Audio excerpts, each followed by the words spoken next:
Alright, let's get started on some questionable adventures. How's my board doing? Let's see.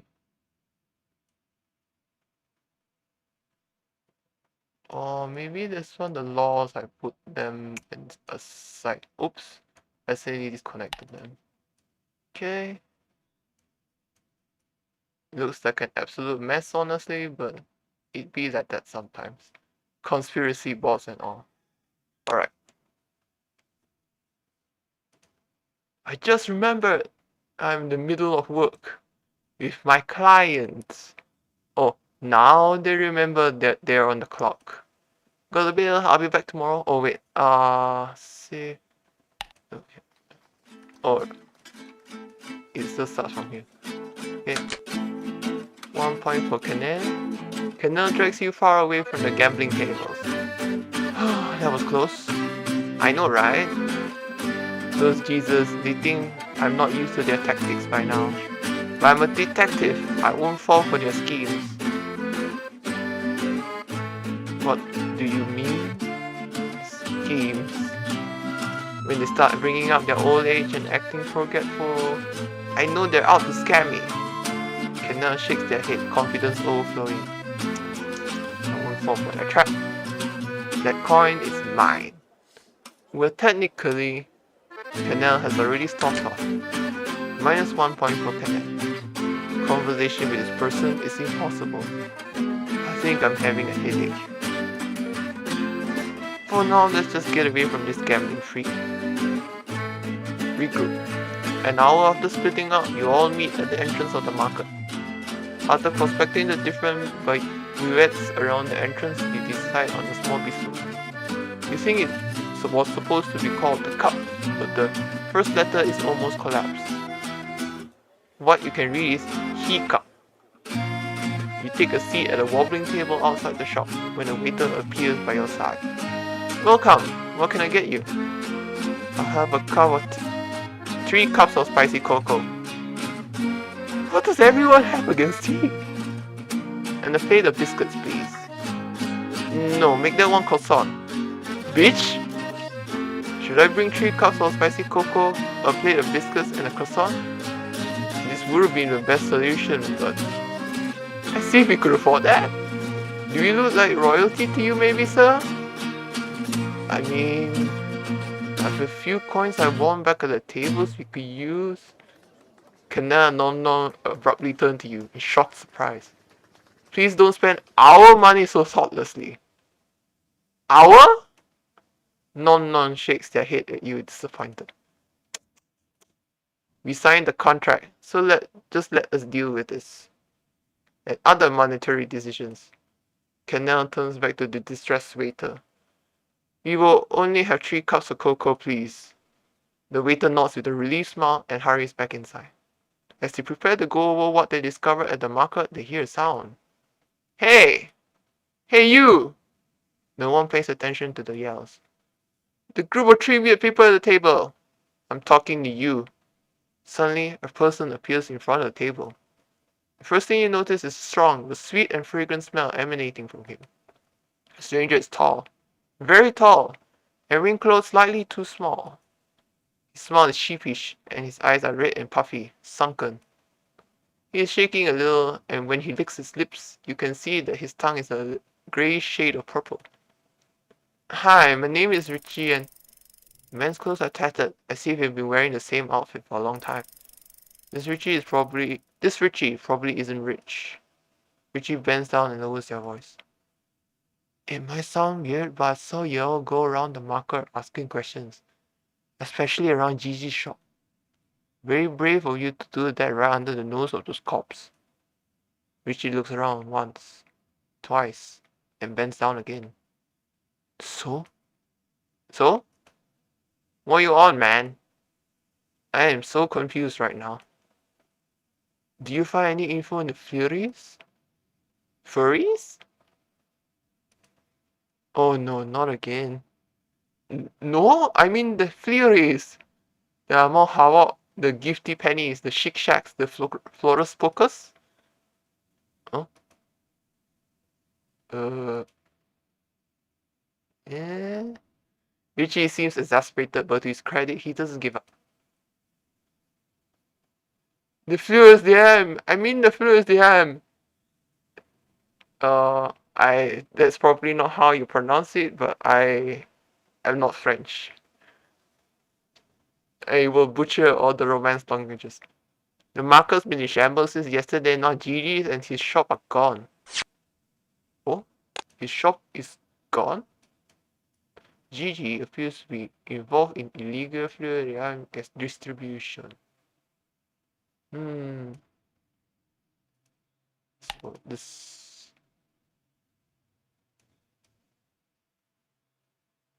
Right. With this... Me and my friends are getting desperate there. So, do you manage to get any? Care to share with a new pal? Cannelle and Nonnon look at each other, then the strange individual. What the fuck is this? Richie is surprised. I think he is a complete nutcase. Why would we have any fluid here? That shit's rare. Richie starts sweating. And expensive as fuck. Richie starts to panic. And government controlled? Richie can't contain a scream. Forget it, my mistake! Richie takes a step back. Richie takes another step back. You never see me, okay? Richie stops for a moment. We're pals, right? Richie doesn't wait for an answer before he runs away. Did this person just mistake us for illegal fluid dealers? I mean, you two might look shady enough. But me? Cannelle Nonnon are a pal. And talking about fluid, shouldn't we get some? Wouldn't that help this investigation? Cannelle Nonnon look at you blankly. You have your answer. Why would you use any of that? Nonnon, Cannelle. What are their gifts anyway? So what do you get? So we have this. Now we have these two. So we have Nonnon here. And Cannelle here.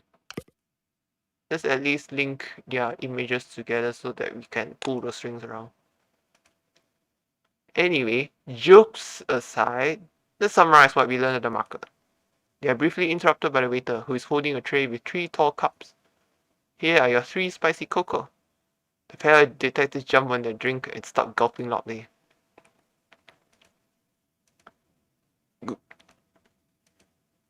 Cup is filled with a steaming drink that looks almost orange in the sunlight. This is hot cocoa, right? The spicy in the name is just there to make it look fancy, right? It's not spicy, just a dash of cinnamon to make it taste incredible. Oh good, I'm terribly weak to spices. Nothing to worry about. Well, it can't hurt to try. If you make the best coffee in town, then this has to be the best cup of cocoa you can get around. Sounds like you agree. Now where were we? One day, I'll take my revenge for the culinary crimes I'm a victim of. But first, I need to make sense of the messy situation. You wipe the tears that welled up in your eyes and you try to forget that your tongue is on fire. Yesterday seems to have been a busy time for the market, and I have a strong feeling that whatever it is that transpired must be linked to my memory loss. The little bit of cinnamon is kicking your ass. It feels like an entire bottle of hot sauce are poured into your cup. You put Cannelle Nonnon's unfazed expressions on account of the terrible taste in drinks. Of course it is! We brought you here for this very reason. At this point, I'm pretty sure it's a fluke. Hey, are you doubting my sleuthing skills? The only thing you're sleuthing is the bottom of your already empty wallet, dunce. I mean, yeah. I can see your cheese stain, loser. I know you just tricked some old person to feeding you for free, you freeloader. Detectives! Can we please, for once, focus on my problem? As if to save you from an arguing pair, the waiter appears by the table. He's trying to ignore Cannelle Nonnon, looking directly at you. I hope everything is going well. Will you be interested in ordering lunch? The special lunch combo, buy one get two deal. You open the menu and point to an entry next to a poorly drawn cow. Today's plat du jour is a piece of beef with sweet potatoes and corn. As they are speaking, you feel your stomach grumble, and before either of the detectives can shoo the waiter away, you jump on occasion. Yes, please, I'll take the lunch combo. Please. The waiter gives you a faint smile before heading back inside. You see that the detectives look ready to argue with his monetary decision. You shoot them a look you hope is dark enough to shut them up. You're pleasantly surprised to know that it works. Okay, now, what happened here yesterday?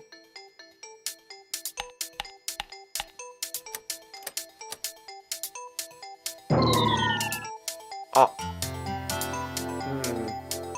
I think I have the clues to understand what happened. We might not be the most thorough investigating team, but we gathered some interesting elements. Let's open the vault, arrange my thoughts, and make the right connections. You should help me make sense of this. Oh, okay, so I needed to connect them before I clicked the button. Alright, understood.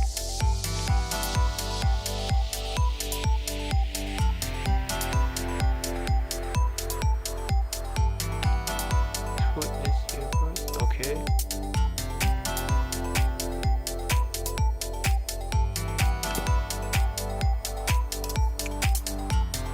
Alright. Someone abroad is setting up the short markers.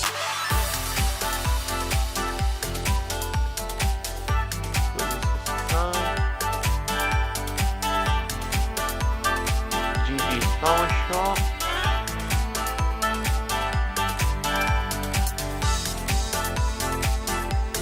Police distributed free drinks yesterday.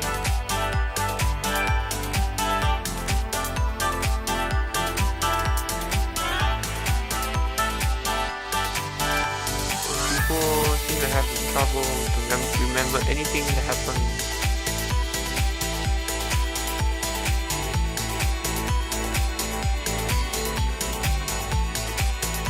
Alright, and then also track the police distributing the free drinks.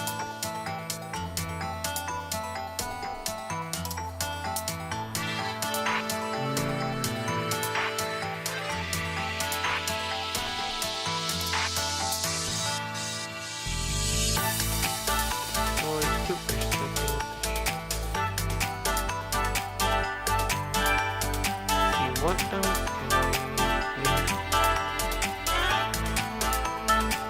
I feel like this one should do it.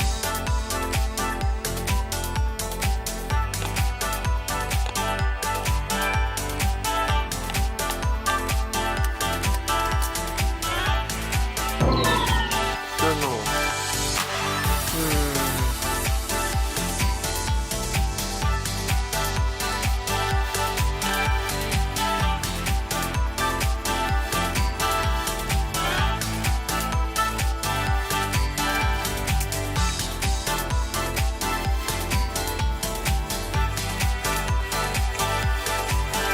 Maybe not this one.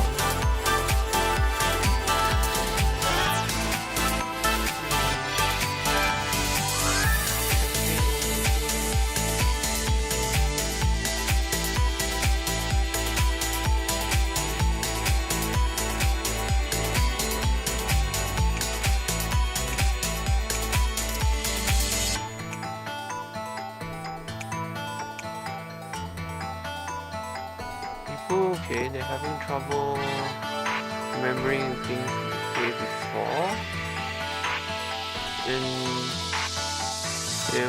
Then police were distributing some drinks.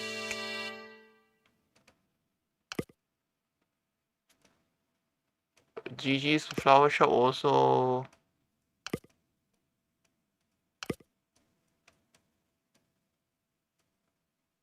Okay. See. Okay, chief.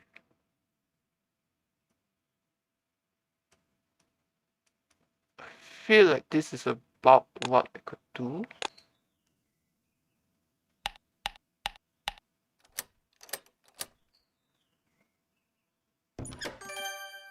Mystery solved! This makes sense. We also doesn't really. Non is looking at you with tension while Cannell's eyes are glued to the menu. So if I'm putting everything together, the last thing everyone seems to remember is drinking something for free. After that, nothing. Even for people who are used to remembering specific things very well. That the card players will keep count of their victories. You can never really trust gamblers, yes. From what I gathered, the drinks came from the police? I also heard them talking about messing something up about doses. And that's really scary. I tried to warn you. A-G-A-B. Defund the police. You cover their mouth to avoid getting into trouble. Are you out of your mind? We're discovering that police might be involved in shady schemes about memory loss and you're trying to antagonize them now? It's exactly. They quickly look over to their broken watches. 12:07. They're taking a lunch break now. Huh? At this, Non smiled and smug, satisfied. Anyway, the Joes seem to believe that the police originally came for Gigi, the flower shop guy. I still believe in the candy cane shop theory. According to Junkie Richie, the flower shop might be a front for legal fear they are in business. Fear is Gigi. Oh, Gigi's Flurry sound good. It rhymes and I like it. But why would the police erase people's memories? How does it tie back to the Flurry? And where do I come into play here? Did I get the police string too? Everyone here only has a few hours gap, but me, I don't remember anything. You seem to be on the right track though. Came from the market this morning, right? Officer itself, his reaction was indeed very strange. And what he said about Elias bothers me. We'll probably find the answer together. Together? I feel like I'm doing all the heavy lifting here. Even though I hired the two of you. Non squirms under your gaze and breaks off the eye contact. But well, things are starting to make sense, but I'm still missing something. Wait! Yes? Do you think of anything about the matter of Fluidiums and Gigi? For the first time since you started debunking your theory, Cannell looks up from the menu. They look confused and a little annoyed. What? Who cares about furries? I'm hiring you to care about furries. They scoff, and when you look at them, their hand is played on the menu and you see the ink moving.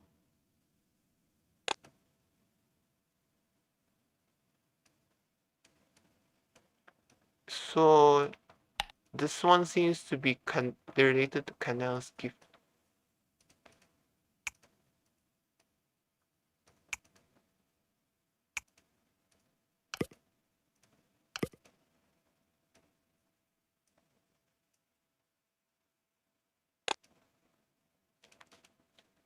It's fast, spiraling like it's alive.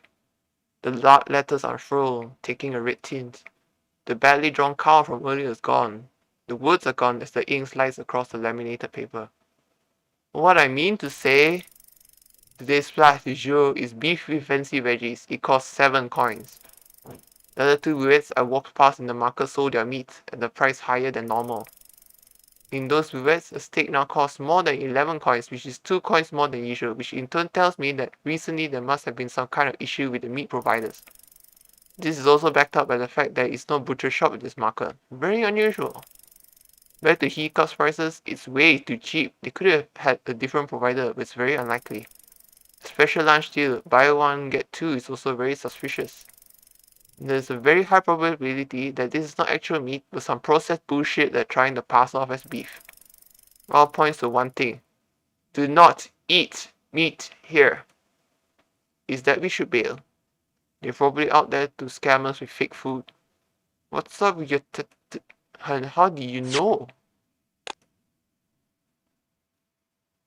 Canada has a knack for getting information out of objects and people. So, would it be related to this then? Let's put you here.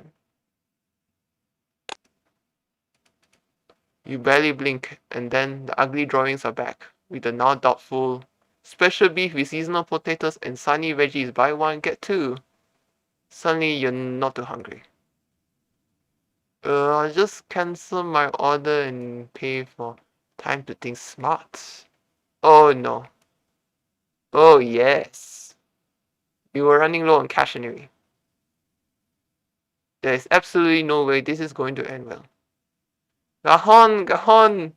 Nom beckons the waiter from the distance. The latter comes, almost running, already ready to apologize to the whimsical customer. Yes, what can I do for you? I would like one glass of your most delicious wine, please. Yes, but you seem to have issues with the price later. Are you sure? Of course, we can afford that. Don't we look like royalty to you, sir? Yes, I'll be back right away. He scuttles inside the bistro, and through the glass door you can see him agitatedly passing the order to the bar. Isn't this exactly the opposite of what you were planning to do just a second ago? Watch and learn, kid. Kid? Muffin, could you please move your chair back a little? When you look at them, they are looking at the watches with a focus you've rarely seen coming from them. Piqued with curiosity, you follow their requests. A bit to the left now, please. Yes, suits Canal. Non frowns, their eyeballs still glued to the broken glass of the watches. A tiny bit more? Whoa, what's this even for? Perfect! Non-non's watches are now glowing, a soft blue that's reflected in the detective's irises.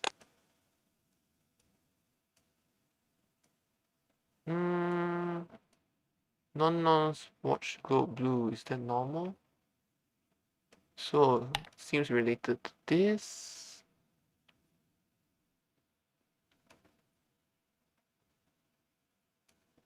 Okay. Maybe put that there. Right. Dark red liquid everywhere. Surprise shouts. Ruined coat. Faces deformed by anger. Chaos. Time before impact. Non smile gets wider and splat sound here. Huh? The next thing you know, your coat is covered in wine. You quickly shimmy out of the garment, noticing with a pang of relief that the rest of you is dry. The smell is overpowering and your coat is probably ruined. I am so sorry! The waiter is looking at you in horror, a flow of apologies leaving his lips as he tries to wipe the wine off your coat. In vain. Fuck! Muffin, are you okay? Canal and Non stand up and hover over you. Non looks at the waiter accusingly. You! First you insult us by treating us like poor beggars, and now this? This is unacceptable. The quality of the service here is terrible. I'll write about it in my daily column. Come on, Muffin, let's get you cleaned up. Somewhere else. I could make you a discount on the spicy cocoa. Do you even know how much this coat costs? Way more than 3 pour of spicy cocoa. You're lucky we're not asking for compensation. We are leaving. I'm so sorry, so sorry. You barely had the time to shoot the poor, innocent waiter emphasizing look before you are dragged away. Leaving behind 2 empty cups, one full of spicy cocoa, and the remnants of a broken man stained in wine. I cannot believe you just ruined this poor man's day. And probably his wallet too. Do you have to order his best wine? Or cheap wine disguised as fancy to fool naive customers like you? You are taken aback by the confidence in their voice. All is well that ends well. We should have gone to another bistro. Can't be right if you sacrificed my coat for an evil plan. How do you even know what was going to happen? So, let's see. Non seems to be able to predict accidents.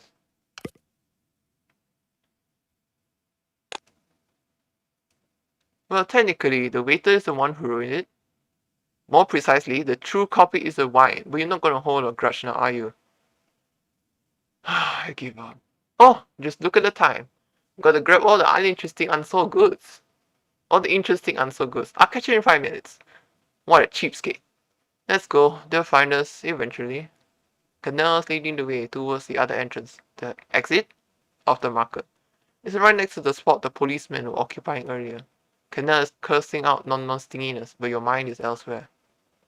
What even happened back there? moving ink, glowing watches. And now that I think of it, what is Nomnom's gift? What's Cannellé's gift? Well, now I can try and figure it out.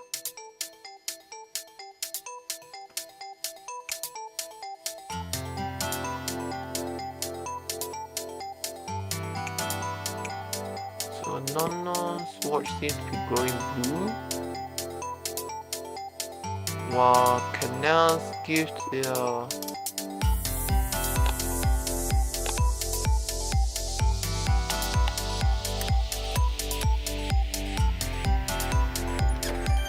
nice. That's one Nomnom. Can I also figure out Cannelle?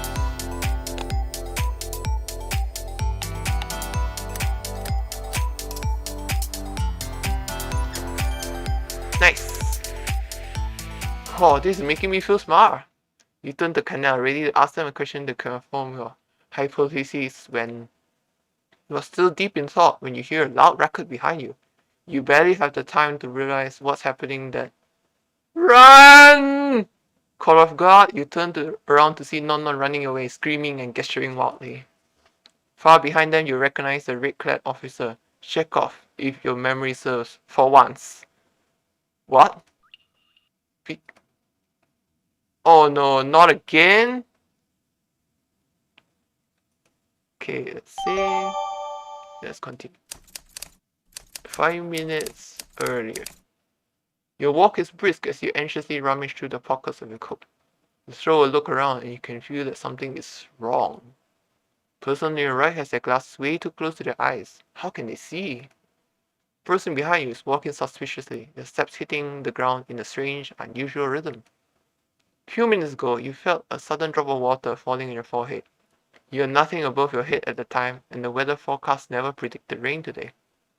And you made a peculiar sound. Block. Something terribly strange is happening in this market. You nervously check on your watches. You do not have the time to investigate these weird events any further. The unsold goods stand will open in 3 minutes. You gauge the distance left to the shop and you estimate you can make it in time.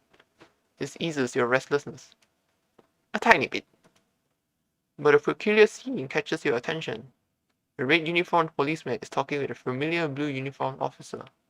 You recognize Officer Chekhov and the elusive Officer Paul, police officer, standing right next to your destination.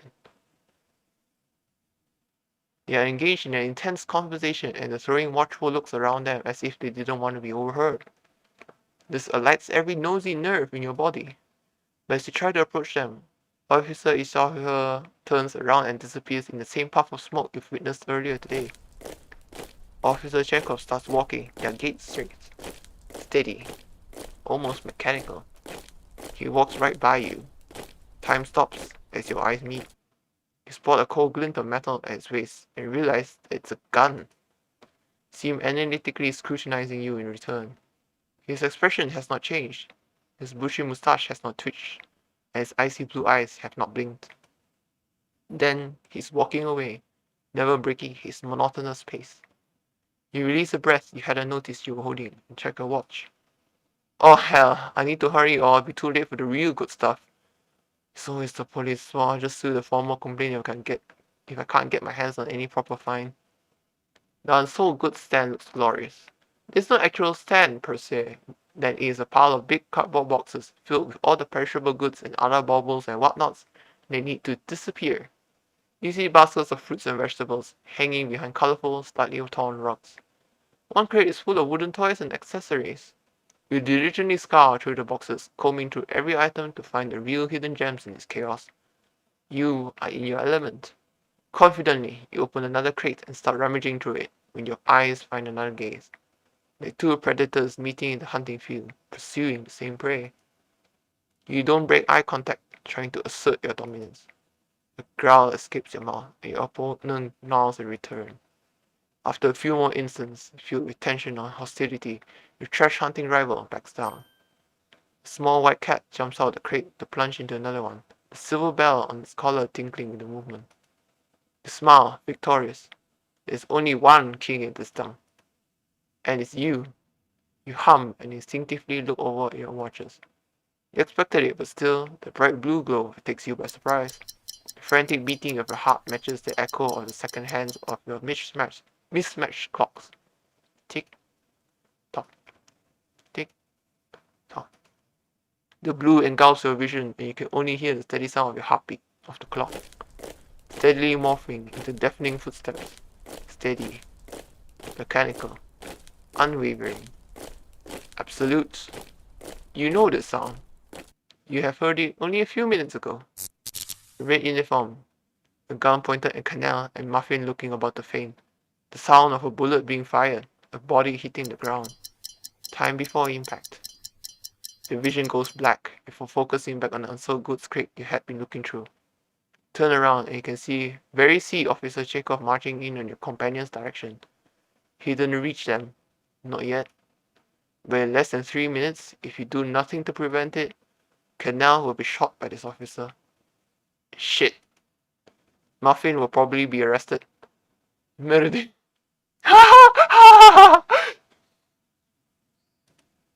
You'll never get the free meal he signed for. Shit, influence and slang. I can't let that happen. Not on my watch. Contre la montre. You don't have much time to prevent this disaster. First, you must observe your surroundings, and then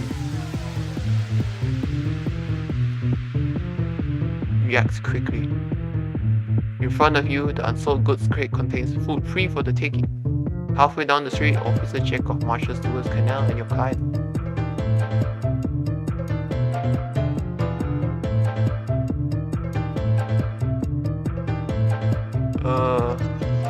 Maybe we should take something. Urgency or not, free food is free food. On the left of the crate stand a few apples only slightly spoiled. On the right there's a small bag labelled with a hole in it. The yellow powder leaks out of it. It's a mix of spices. Shuffle the spices in your pocket before heading towards the future aggressor. Officer has his gaze focused on his targets. The targets being your colleague and your client at the end of the street. Marching quickly towards them, he's turning his back at you.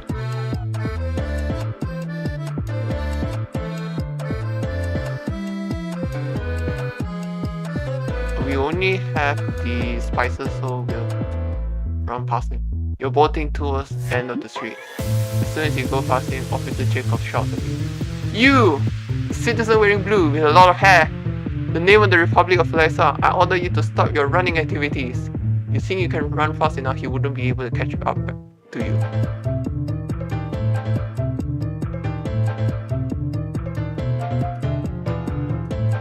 Crap. Officer catches up to you. You hate being pulled over by the police, it makes you nervous. Yes, officer? We're currently patrolling the zone, arresting suspicious individuals that could be research criminals. Ask you to please not interfere with this operation. Stay here in a safe spot, there's a chance it might get dangerous. Not waiting for your reply, the officer continues his course down the street towards Cannelle and Muffin.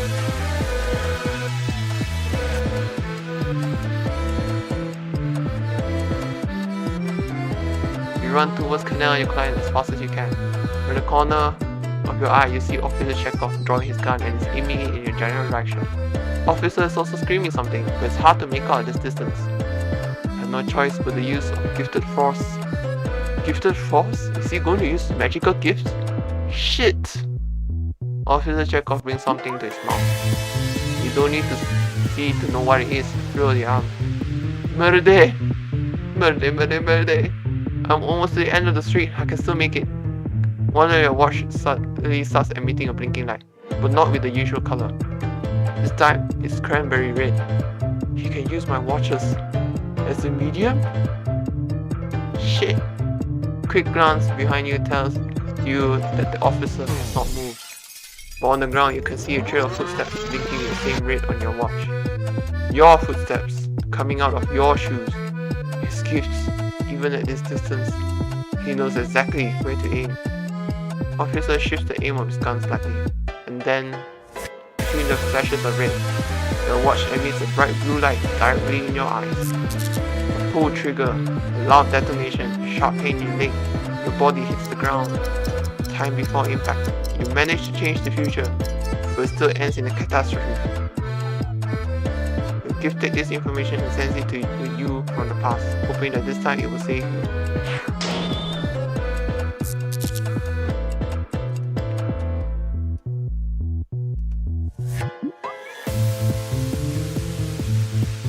Maybe this time we take the apples.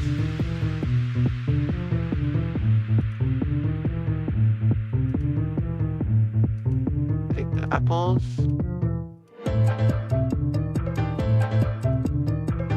Need to throw something to throw at him to stop him in his tracks. Quick, what do I have on me? Nervously, your hands rifle through your pockets.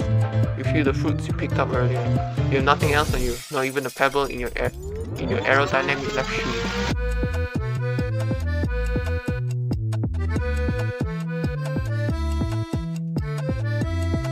Throw your aerodynamic left shoe. You remove your left shoe with your hand. Raise your arm and throw it. The shoe slices through the air at phenomenal speed. Hits the officer's head with so much strength that his cap falls off. He stops in his tracks and immediately turns around. Angry and confused, his eyes scan the street, looking for who did this.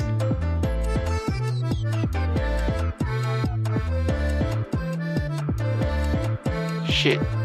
What else do I have on me? You still have the fruits on you. And another shoe. Oh no, now I need the spice. Maybe I need to retry again. Hey, take an apple in your hand. Start raising your arm, and just before you throw it, something your wrist emits a bright blue light directly in your face. Red uniform shouting in your ears, handcuffed so tight it breaks one of your watches. Time before impact, you manage to change the future, but still ends in catastrophe. Okay.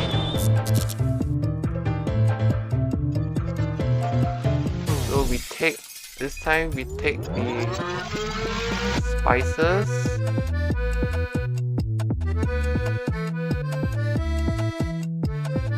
And we throw the shoe.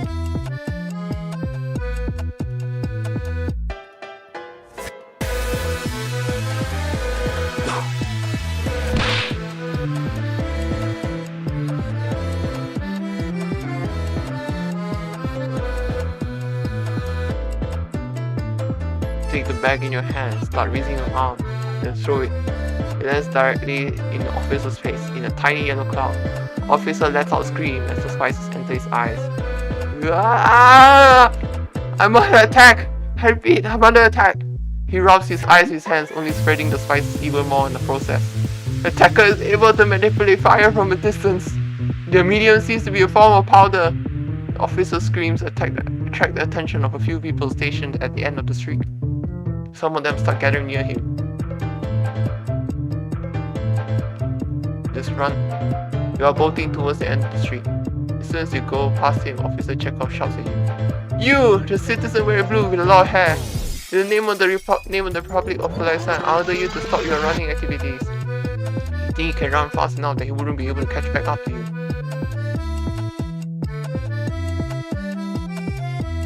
Keep running. You run towards CANNELÉ NOMNOM as fast as you can. From the corner of your eye, you see Officer Chekhov get out, shoving away the people around you. His eyes are still closed, he's aiming his gun in your general direction. The officer is also screaming something, it's hard to make out his distance. So he's using his gifts.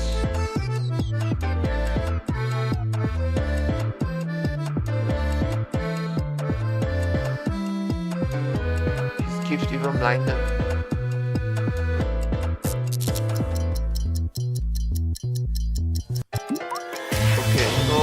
I might need to stop. Okay. First we take the spices. We throw the shoe again.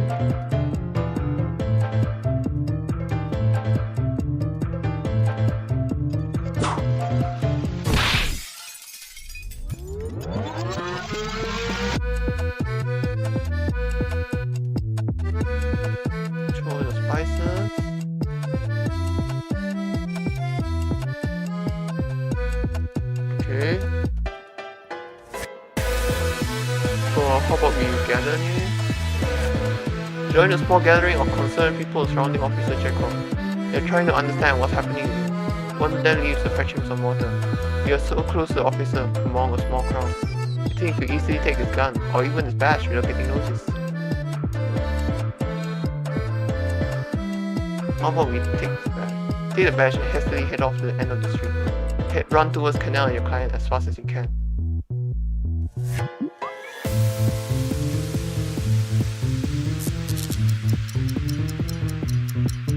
Also, I need to take the gun instead. All right. Okay. We'll manage it. Not this time. Take the spices.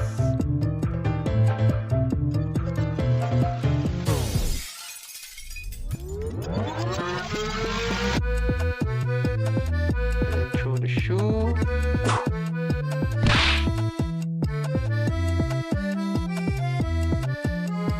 Throw it.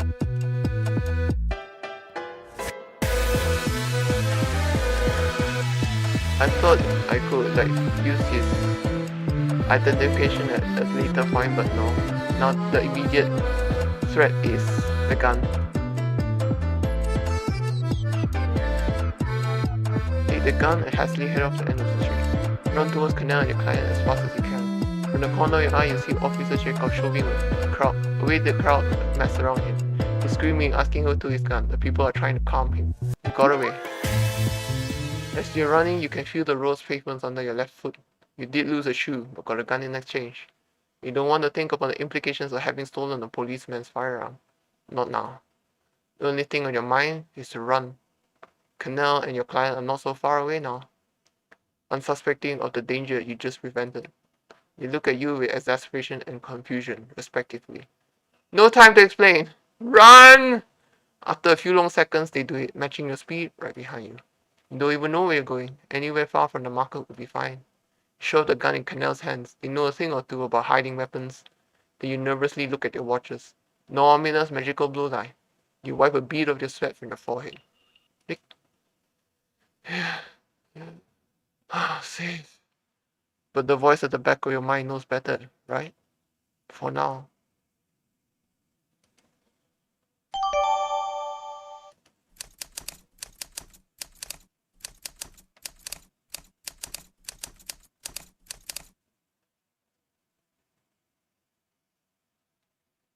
Oh, okay. Cat got your tongue?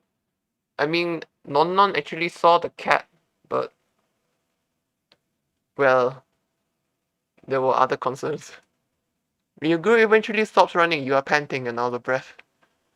You also quickly come to realize that you're absolutely lost. Again, we are absolutely lost. It wouldn't be the first time today. More importantly, I lost my shoe! No, we have a gun! You all stare at each other, then at the gun at Canal's hand, and finally at Non's bare left foot. The situation scares me. How is it that things just keep getting worse? And I keep regretting hiring these detectives. To be fair, it's entirely Non's fault. What? You were going to get shot by a police officer. I saved your ass, and that's what I get? Well, maybe you're lying, who knows? This is going to escalate. A loud cough interrupts the arguing pair. I'm going to ask you two to stop arguing. Right now. We are lost again, and I would like it very much if you could find our way back to the case. So, finding out about what happened to me, which is coincidentally the reason I hired you. Your almost disturbingly calm tone paired with an almost menacing smile renders the arguing detectives absolutely silent. They look down chastised. Am I clear? Canal Non scramble, trying to muster the courage to reply. Yes, of course. Non vigorously nods in agreement. Muffin smiles at them sweetly. I mean, yes. Sir? Better. Now, let's go. What are we going to do about that police officer? Are we going to jail? Non glances at her watch and shakes her head. We should be fine. We ran far enough, we're safe from the wrath of Officer Chekhov. For now. Then we should find our way back. But let's avoid the marketplace. Nom matters, mimic King Canal. Let's avoid the marketplace. What are you, a genius? What did I say about acting like children? Focus. Yes, sir. Isn't this Solaison's harbor? The group pauses to take a look around them. Isn't this Solaison's harbor? I mean, probably? You're right by the city's docks. Moored to the quay, a ship seems to take all the space in the marina, dwarfing its surroundings. On the wharf, a crowd is lined up, waiting. Some angry shouts resound. They have probably been standing there for a while. Half hidden behind a dark corner of the pier, wooden crates are piled up in a messy jumble. They feel somehow familiar. Let's observe the ship. The vessel is imposing. A couple hundred people could line up and barely meet both ends. The reddish hull, the white decks, the three masts paint a striking picture in the busy pier. Delicate letters carved into the wood read the barking glass. Okay, it's just a boat next. Nonon dismisses the sight and turns round as Cannell's gaze lingers. Stay a moment, Cannell. 2 points for Cannell. Cannell is silently staring at the ship, lost in faraway thoughts. The scene is serene and it surprises you. Serene is not a word you thought you'd ever associate with Cannell. But now, with the light of the water casting soft reflections on their hair and their pensive eyes, they almost look like a different person, to the point where you don't even dare to interrupt. Movement in your peripheral vision makes you look down, and you see the tattoos of Cannell's wrists move, slowly. It's the first time you can decipher what's happening. They're not lightning fast like they were at the bistro. You see the gold threads unfurl and reassemble to paint the ship. Then gears start turning, showing the boat's engine room. It soon dissolves to gently twist into the impressive three masts and the bridge. You're guided to the captain's cabin, and finally to the rudder. The tattoo draws a map, charting the entire continent, unraveling as the boat sets sail, breaking the waves before soaring to the skies, and all movement stops. In the blink, all the intricate puzzle pieces are back to their original state, as if you had dreamed the entire thing. Dazed and confused, your eyes shoot up to Canals, who is watching you with interest. But in the depths of their oddly calm eyes, you're sure you can see something. Almost longing. Almost longing. Are you okay? Before Canal can answer your question, you see a woman dressed in a sailor's uniform run in the canal, interrupting you. The sailor is carrying at least 10 big, heavy boxes in her arms. She might be tall and buff, but it looks more than any human could possibly bear. You notice that those boxes are not made of wood, but of what looks like heavy metal, which gives off a faint blue-green aura. Don't stay there. We're busy as is. No need for any more pesky tourists to gawk. You barely have the time to notice the bright, almost luminous purple glow of their tongue that the sailor shoos you away from the ship. Behind her, a sweet, intoxicating smell lingers for a moment, before dissipating. Was that their gift? Yes! The purple tongue and the sweet smell are the signs she was using to flow the arm. So...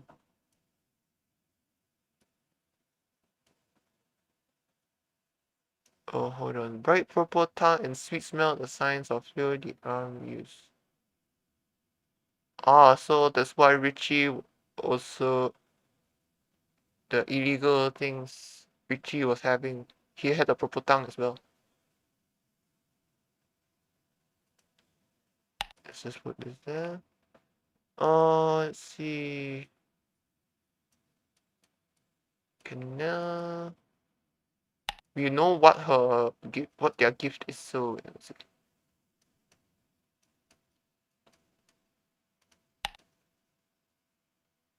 okay. Now let's see.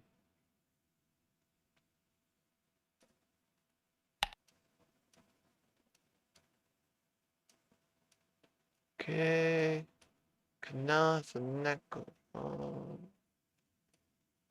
Let's see. Bright purple tongue and sweet smell.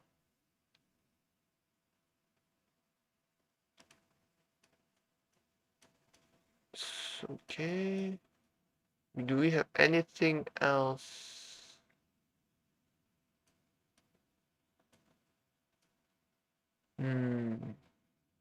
Not right now, I believe. Art. Oh!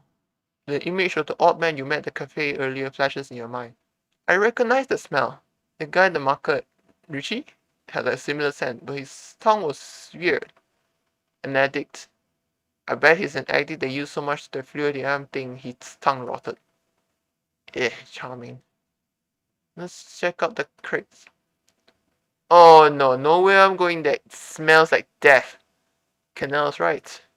Putrid scent of piss, beer, vomit, and many more unidentified odors fills the air. Ah! You are weak, Cannell. This is why you make such a poor detective. Something is in there. I can feel it in my bones. Non turns around. What about you, Muffin? Are you as delicate as the spoiled princess over there? It's very the smell of fallen Non. 1 point for Non. 1 point for Non. Creepy giggle escapes Non-Non's lips. I pieced it all together. I can read the signs of the universe. So I am going to regret this. Don't those crates remind you of something? Or someone? Ah, it does. The Whispering Hobo. Absolutely, dear client. I knew you had a brain between those 2 layers of bread. Do you think he's around? Has to be. Every great detective does not believe in coincidences. Nothing has made sense so far, so this could actually work. Now follow me and I will show you. Non stops before the crates. The familiar smell is overpowering. Non takes a deep breath.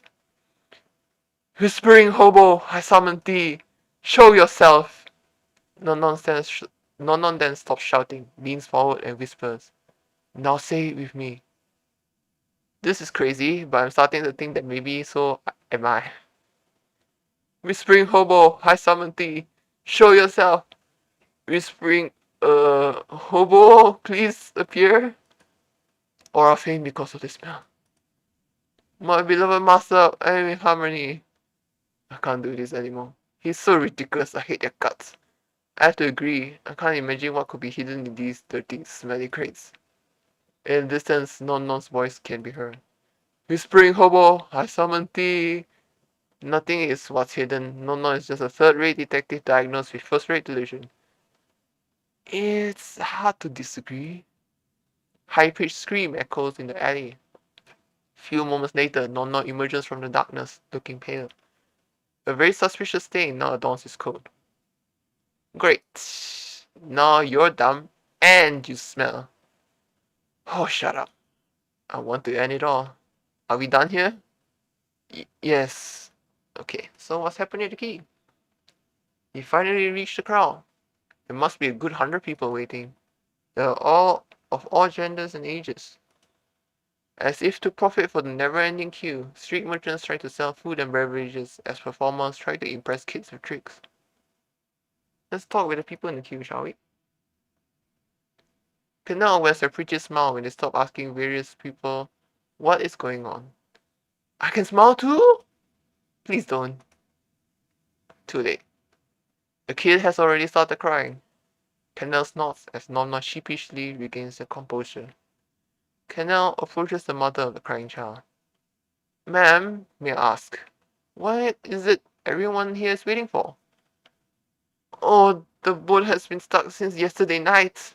It was supposed to leave port this morning, but something happened and it froze entire traffic.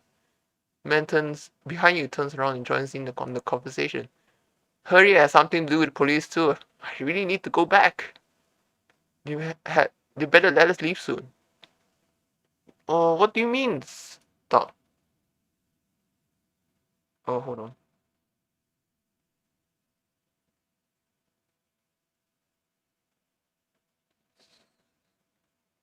Hmm?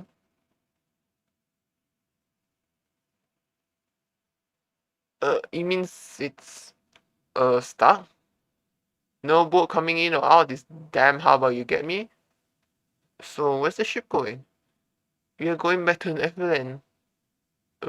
Yes? Neverland, you say? Canal and Non look at you. I can't help you all on this one.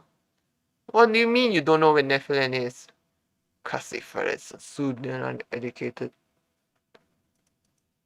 The lady nods, just as appalled as he is. Netherlands, the city that's closest to Malaysia on this continent. You kids shouldn't be roaming the dogs, you should be in school. A silence. Shouldn't you two know this at the very least? No comment.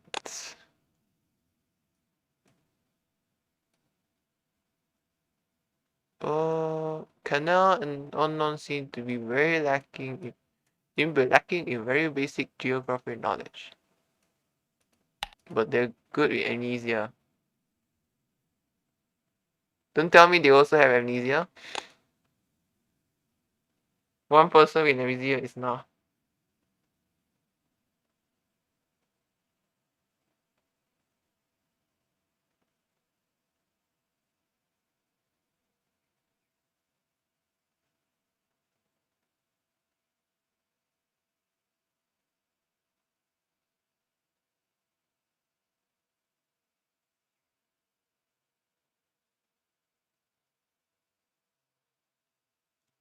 Okay, so the police. Hold on, I'm trying to look for something, but this doesn't seem to be appearing. What's that one?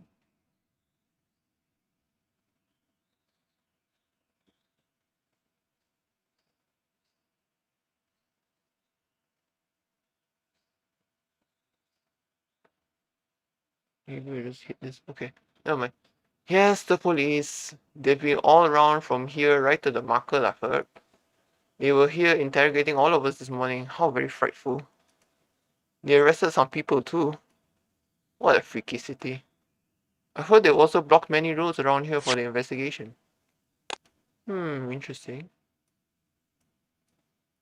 Roads around the market, the docks made entirely blocked by the police since yesterday.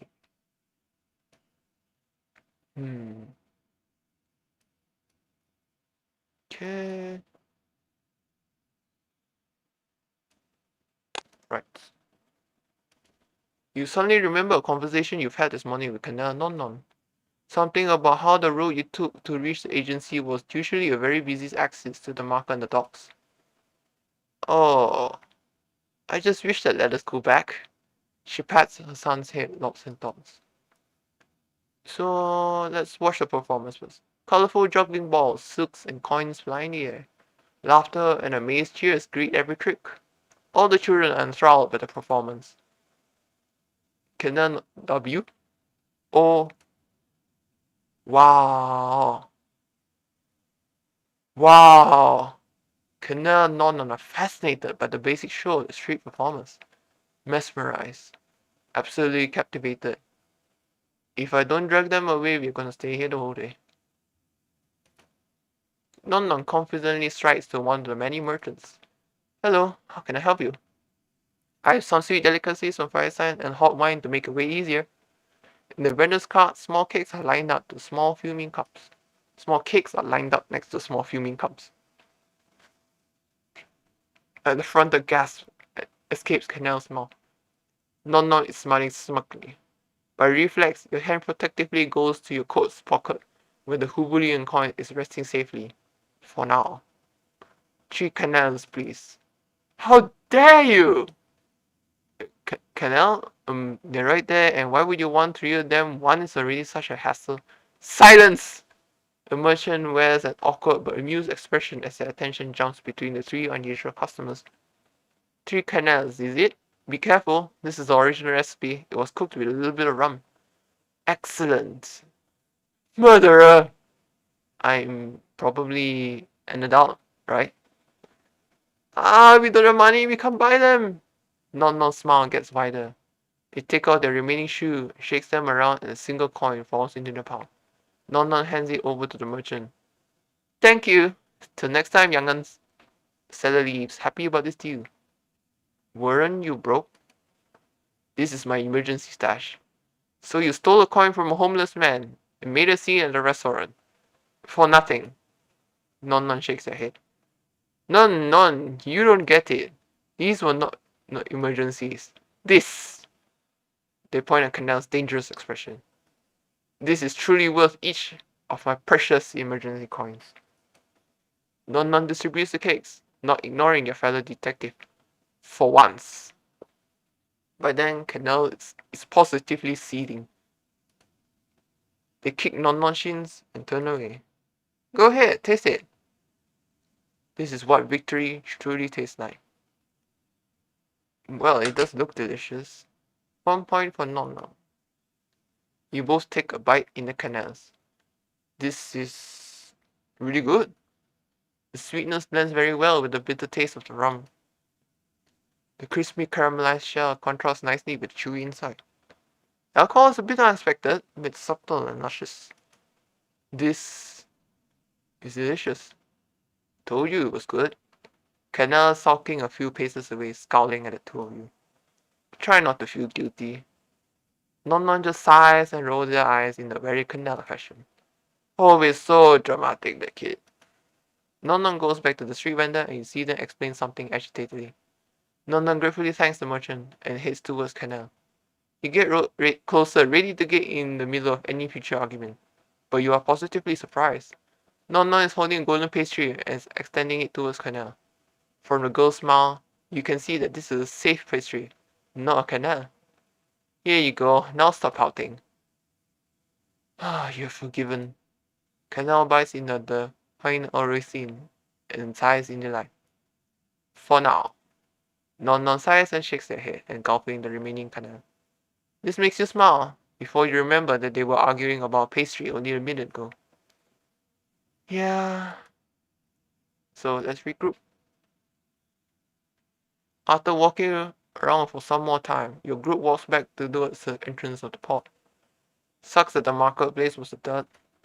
We should brainstorm. Huh? Uh-oh. You can't feel your legs anymore, and your vision is swimming. You feel hot and funny and unstable. You just fell on the ground. And how? How do you do this? Cannell helps you stand up, with Non supporting you so you don't fall again. The only drop of alcohol you had was in the tiny Cannell. It's nothing. Cannell, yummy. Should we knock him out and call it a day? This guy's heavy. Down. I wanted to find my shoe though. I think I have a spare croissant hidden in it. Yeah, you are disgusting. No one asks? You get to hide a knife in your boot. I can hide a croissant if I want. Ending discussion right here. Let's just wait for Muffin to wake up so you can go and look for this damn cat.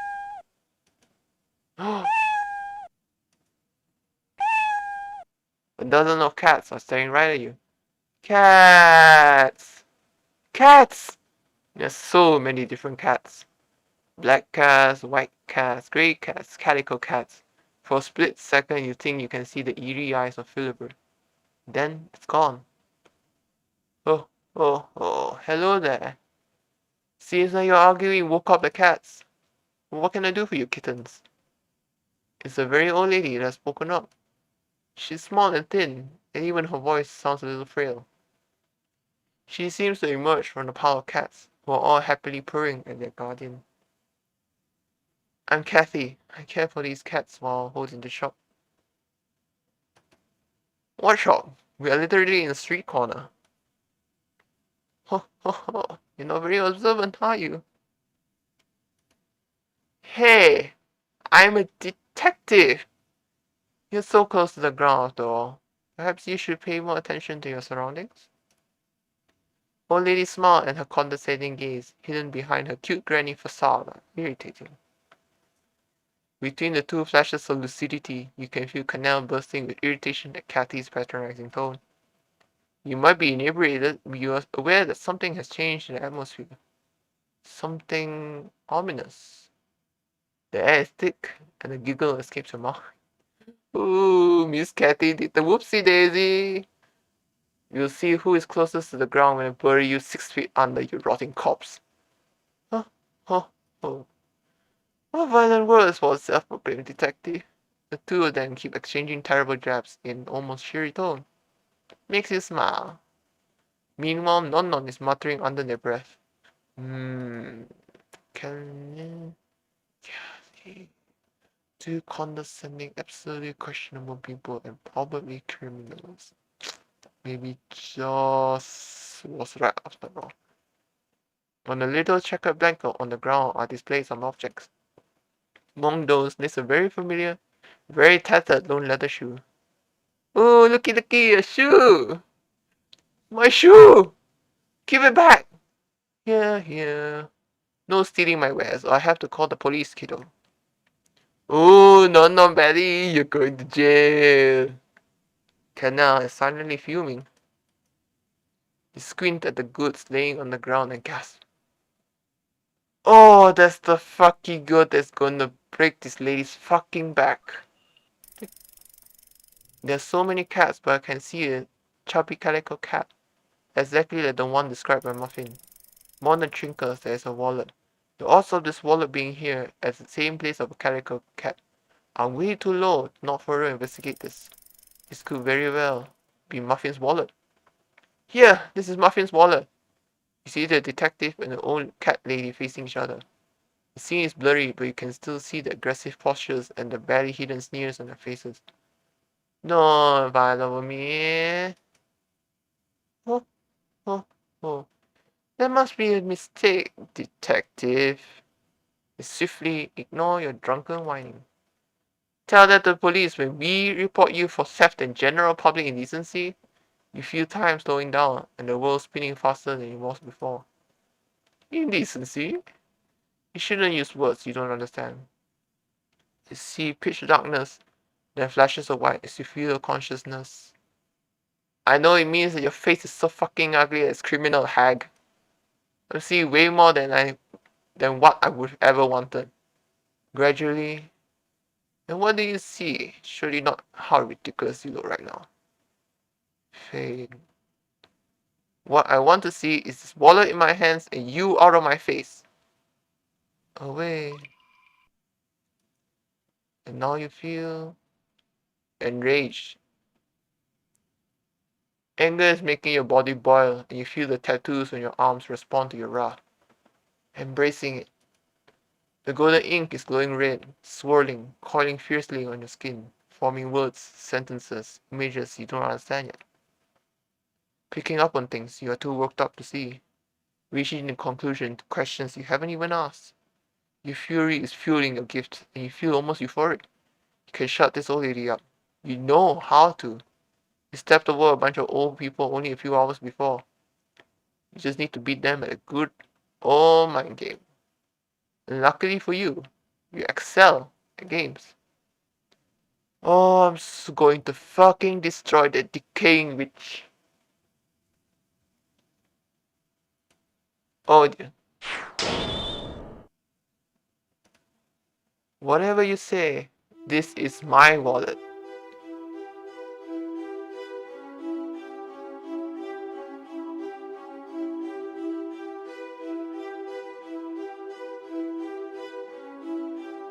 Easiest way to confirm to check inside, wouldn't you think? It's clean, simple, harmless. So just give it to me, old hag. I'll give it to you if you pay up, missy. And anyway, everything I sell here is mine. Many objects are placed over an old spotty blanket. They look old and well used. A very familiar shoe is laying on the side, forlorn. Next to it is a belt. It is very large, probably meant for a big build. An old watch is resting on a folded tissue. It's broken, and there's a very obnoxious dog pattern on the bracelet. Its owner must be a dog person.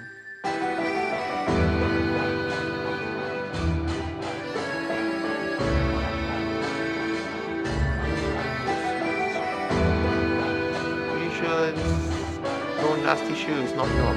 This huge leather belt is suspicious. So you're trying to tell me that this old broken watch is yours?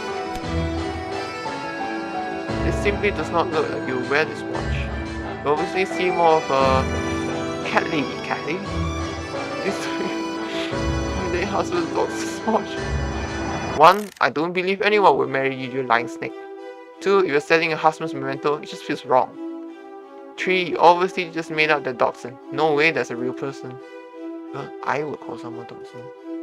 See? No, I just fess up, Kathy. I can see through you. You rascal. What are you trying to imply about me and my occupation?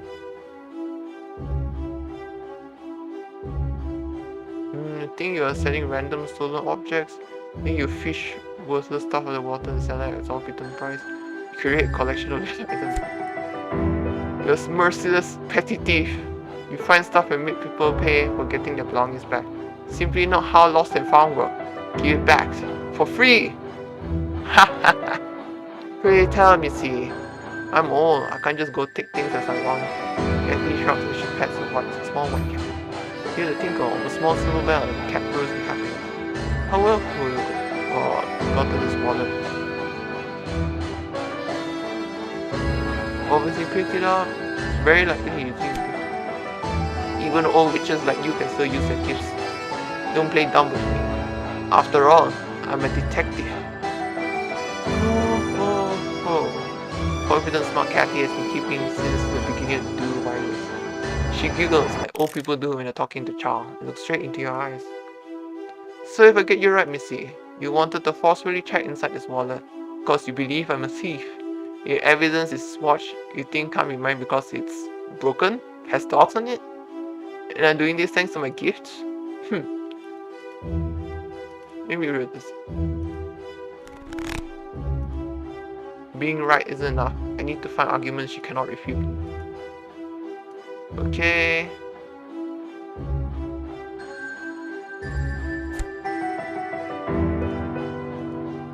Why would you sell your own wallet? This is suspicious and ridiculous. No one does that. So stop lying to me and hand it over, old hack. Sometimes life's not kind, you see. The old palace hags like me have to sell their very skin on their back. Anyway, everything I sell here is mine. Okay. The watch is correct.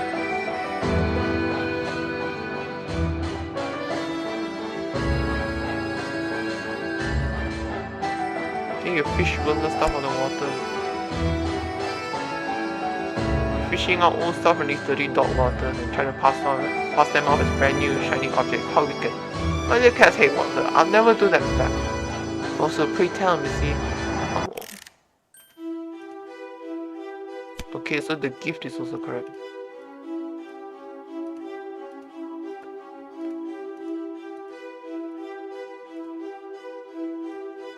I'll reword it again. Because I think I want the red letters. It's my customer's wallet. Cannot be yours for the simple reason. It's that guy's, obviously. Oh. Alright, because there's twin colors. Give it to me, old hack. Do it look way too fashionable to have friends with such a beat up old wallet, you see. Plus this is mine. It's like everything I sell here.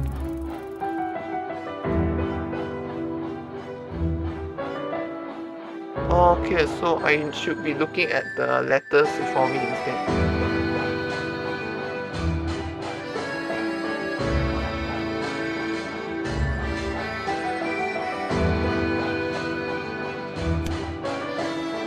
Can you even say, yeah, no shit, that's my shoe. My point exactly. This is simply not your shoe. You're a lying snake, you rascal.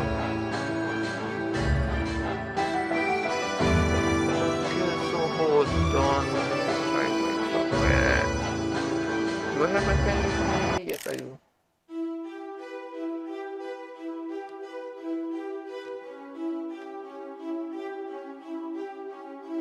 So, part 3 is R, L, F, 2, 4. So I'm probably going to do this again so that I can get the letters.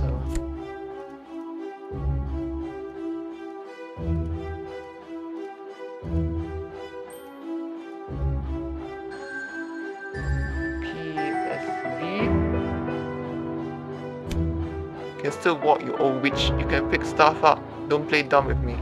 After all, I'm a detective. Confident, okay?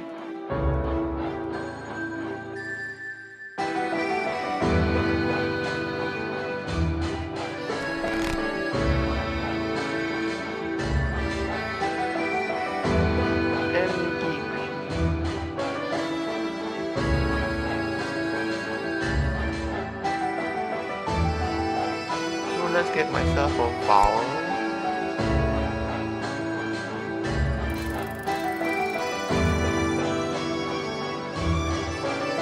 And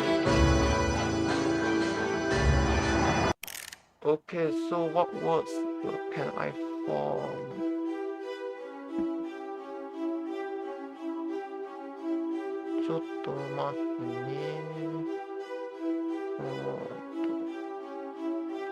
and MEPNHB.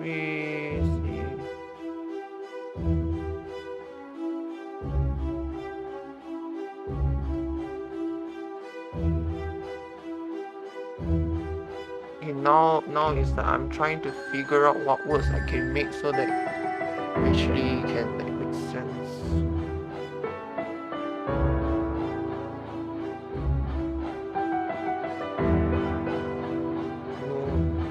Oh, wait, I think I can do this.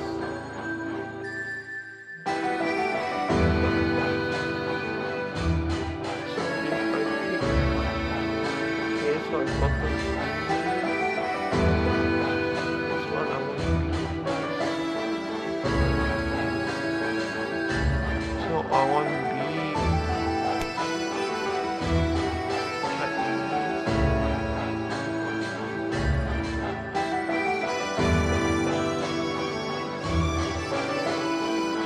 You're selling random solar objects, merciless penalty.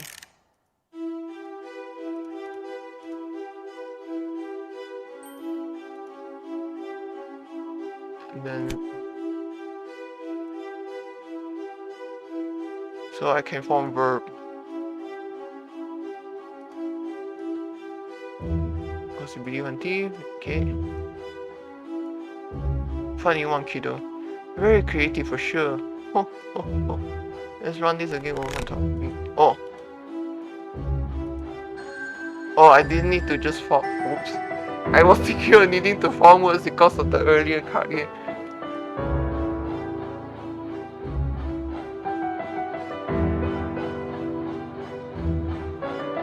Oh, so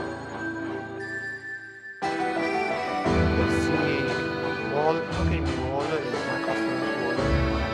So let's open it up.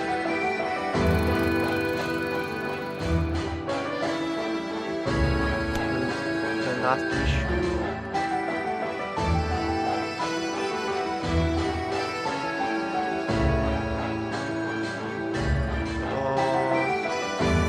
Random stolen objects.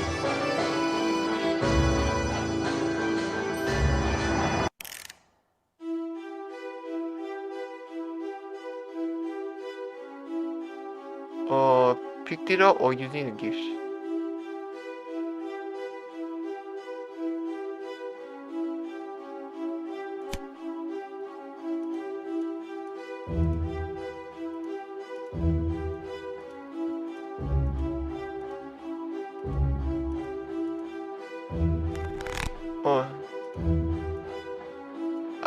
Oh dear.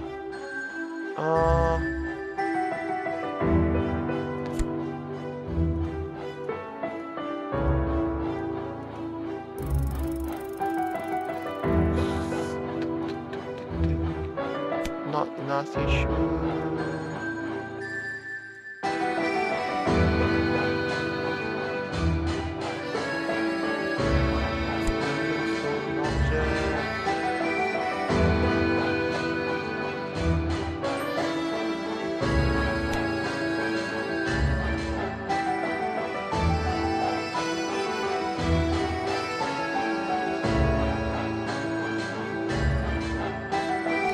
Still not it.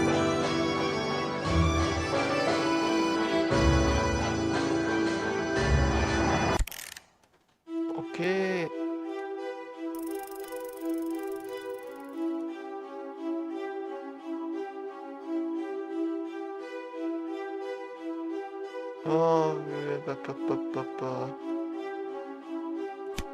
This simply cannot be your belt. It used to be overweight. I just lost some stomach fat recently. Should we try and see how many times I can round you out with this belt? And when you're all tied up, I'll accompany you to the police station, you fraud.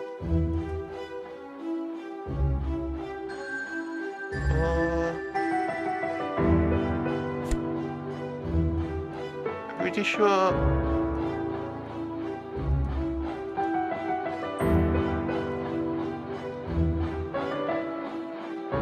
Head of a local gang that collects annoying. I know you're kind, Granny. You're a gangster, a true criminal. Don't need to do stuff with your underlings to do it for you. Don't underestimate my instincts. After all, I'm a detective.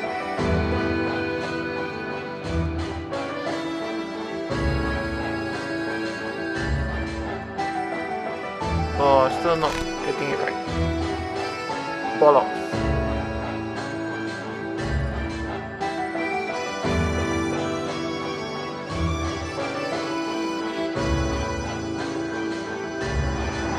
Oh dear, I'm going to be here a while, I think.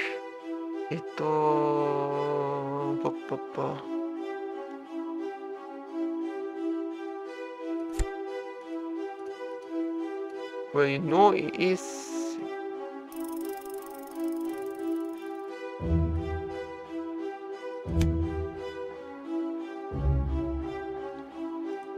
Yeah, that we know that is non shoe.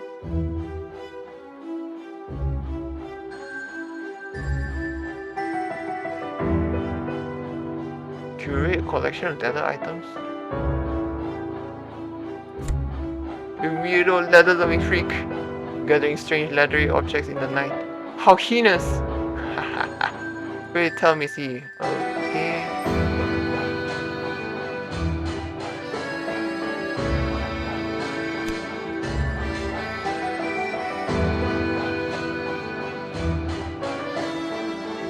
Leather collector? Yeah, but it's still not right. Hold on. They did give for spoiler-free walkthrough.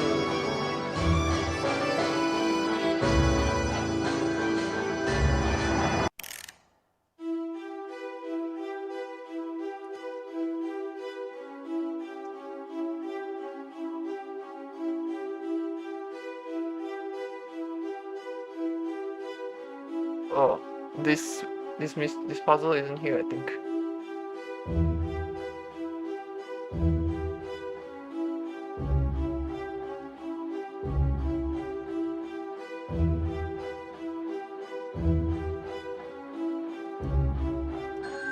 Oh, is it Oh, wait.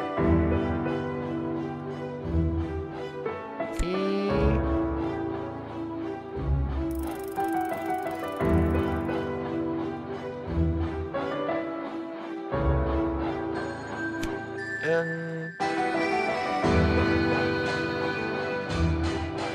R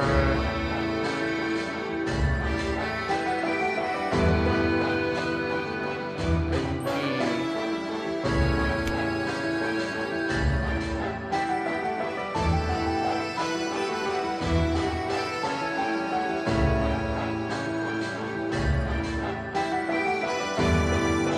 Interesting. Let's consider your hypothesis. You're still missing pretty crucial information, are you not? Shoot it, old hack. Interacting with cats. What do you suppose is the power? Okay, interacting with cats. And what about my medium? Behind Kathy lies an old, well-loved brush. The cats all look clean and healthy. Each cat sports a lovely silver bell on the collar. Kathy must be taking very good care of all these cats.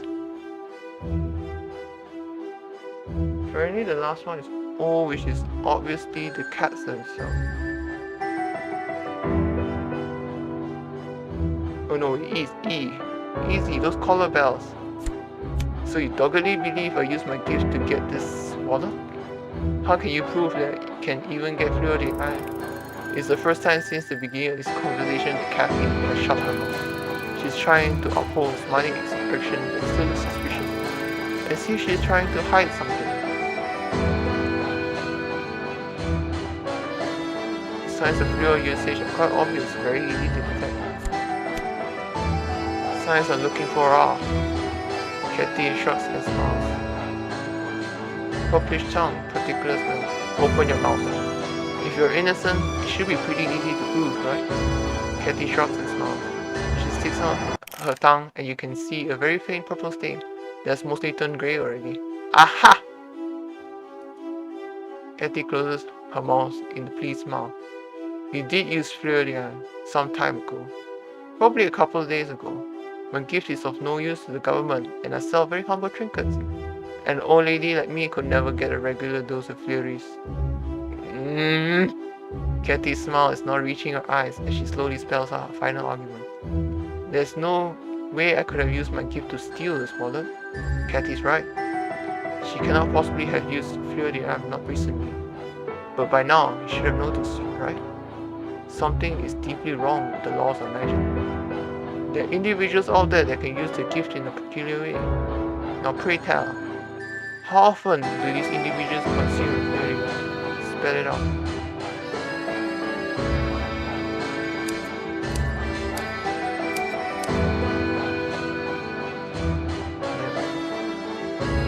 Maybe your gift has a long-term effect on cats, which would negate the importance of how frequently they use Flawed. Kathy's smile remains, but it tightens slightly. You have struck a nerve. But see, old hat, what I do believe is that some people simply seem to never require flurries to use their magic. Can't let dumb stuff like law stop me from getting my paycheck. Now you can see it properly.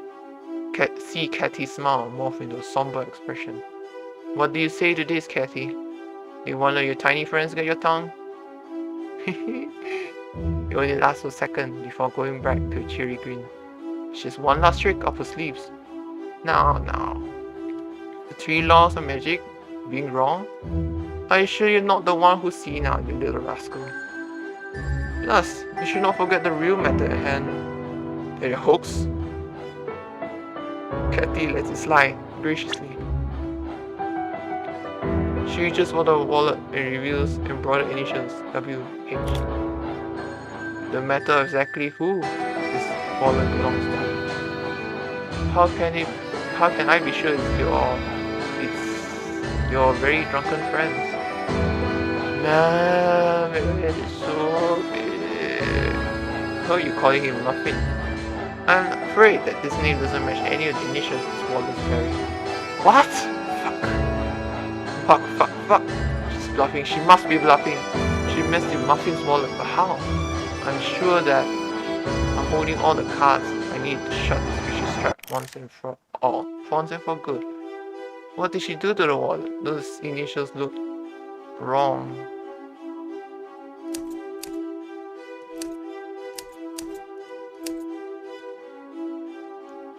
This is all very simple. If you turn this wallet upside down, you can see those WH hand-sewn initials are a perfect match with the YM on my client's coat. It's our client. And this coat undeniably belongs to my client. So stop with your schemes, you old crone, and give the wallet back. Now, hear several cats growling behind you. You realize that all the felines near Kathy are now encircling you. And if I refuse? Muffin, my dear? Yes? Could you please reach for my satchel and show me the thing that's inside? Yes! Your client opens your pouch and pulls out a gun. Holy shit! Kathy is now silent, eyes wide open. Now, my dear Kathy, do you really want me to tell this drunk man holding a gun that you refuse to give him back his wallet? CANNELÉ NOMNOM look at each other and grin, before turning back to Kathy, who instinctively takes a step back. She knows something is wrong. What? Just take it, and shoo! You grab the wallet and Non drags Muffin away. Crazy freaks. Pleasure doing business with you, you rotting corpse. Your antics will get us killed one day, I swear. Speaking of killing people, turn around and leisurely strut back to Kathy's shop. Kathy snarls at you, but before she can say anything, you crouch down and grab Non shoe. Your voice drops to a whisper. And don't mess with any of us again, or I swear I'll find you and make you eat every single one of your noxious cats. And then your smile is back. You leave the glowering Kathy behind, deeply satisfied with herself. Throw the shoe at Non, aiming for the face, and they easily catch it. They've had practice. Now we're even. Nah, you definitely owe me one. I saved your ass from corrupt cops? I saved your shoe from evil grandma? Oh, we are even. The pair nodded at each other, and they head back towards the docks to get the furthest away they can from said grandma. You are still unsteady on your feet, and Nonna is supporting your body, helping you stand straight. Cannelle is victoriously waving your wallet under your nose, and you see a slip of paper fall to the ground. You realize it's a boat's ticket from Nephilim.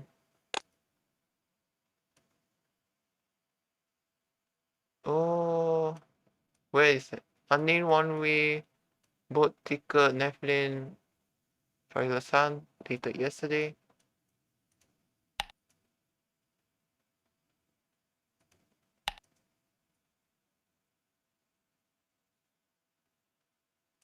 Alright. It has no name on it, just a food stain that looks like a fingerprint. Non is scouting Cannelle. Just stop playing around and find the identification card. Shut up, I'm getting there. Cannelle finally opens the wallet and grabs the old, washed-out ID card. Just as the wallet mysteriously disappears from your hands, the only thing you see is two eerie, mocking eyes, staring straight into your soul. Meow. Even with the wallet tucked in its mouth, the cat looks like it's smiling, taunting you. Meow, yeah. Gimme. Cannelle non are tense, trying to approach the cat peacefully. Quietly, peacefully when your whining breaks their focus. Cannelle, still keeping your eyes on the cat, sits you down. Psst, psst, psst. My good Sir Philibert, please give it back.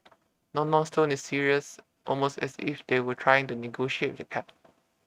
It's an important item to me. I'll give you this amazing pain chocolat in exchange, so just... Cannelle's method is quite different. You still have the gun in hand. Come here, you stinking beast, and give the wallet back. From anyone looking, they look like two adults threatening a cat. Baddies! Meow, give me money. Philibert throws you a scornful glance, swipes his tail as if to dismiss your plea. And then the cat's gone. Fucking furball, come back! Sir Philibert! Two detectives start running after the cat and you want to follow them, but your body is so heavy. Your vision swims and your head is spinning. Your body sinks into the domestic crates Cannelle propped you on. Your nose remembers those crates, but the rest of you is too far gone to care. You hear the distant shouts from the flaming detectives getting even farther away. You're alone, slumped on these strange, smelly crates. Close your eyes and take a deep breath. You hear a soft snore escape your open mouth. And then, nothing. Yes, please.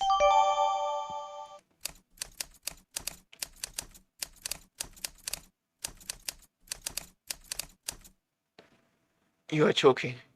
Water is filling your nose, your mouth, your lungs. You can't breathe. Your vision is turning black. Can't scream for help. You are alone. Limbs are heavy. You can't find the strength to move. Swim back to the surface. To reality. You're just endlessly sinking. Then the earth shakes, and when you open your eyes, you realize you're not sinking water at all. You're laying on the ground. The sky is dark, but you know it's early morning. You recognize the deep, unshakable emptiness in your heart. You can't remember anything. Blurry faces pop in your brain before disappearing in the fog. Scribbled names you can't read, scattered memories you can't reach. For a good second, you can't move. You're back in the terrifyingly unfamiliar streets of Lyson. Every noise makes you jump, you feel nauseous. You're cold and wet and shivering from the rain and terror. You remember the feeling of drowning, the helplessness of it. You're back to your starting point, this morning, by the marker. Instead of taking you to Cannelle Non-Non's agency, your legs are paralyzed. Dark smoke wraps around you like a miasma and it suffocates you. Try to move your body, but it's unresponsive. Fear is consuming you whole. The mists of her sun swallows your screams. Wait. Cannelle? And Non-Non? The moment the heedless thought that had been swallowed in the noisy anxiety crystallizes again in your mind, you feel something click. You take a deep breath. This is not real. I am dreaming. As you focus on that piece of information, you feel your heartbeat slow down. Your agitation cool down, and your fears quiet down. Your mind starts running again, but in a different direction. Heard before that dreams are a way to organize memories. But if I don't have any, am I cursed to see these nightmares over and over? In a strange state, you feel your body's visceral rejection of this notion more intimately than you've ever felt anything before. Dark swirls of the nightmare are back, and you're sinking into the depths. The streets are gone. The deafening echo of your ragged breath. The water is gone. The thunderous beating of your petrified heart. There is nothing. Nothing but darkness. Utter silence.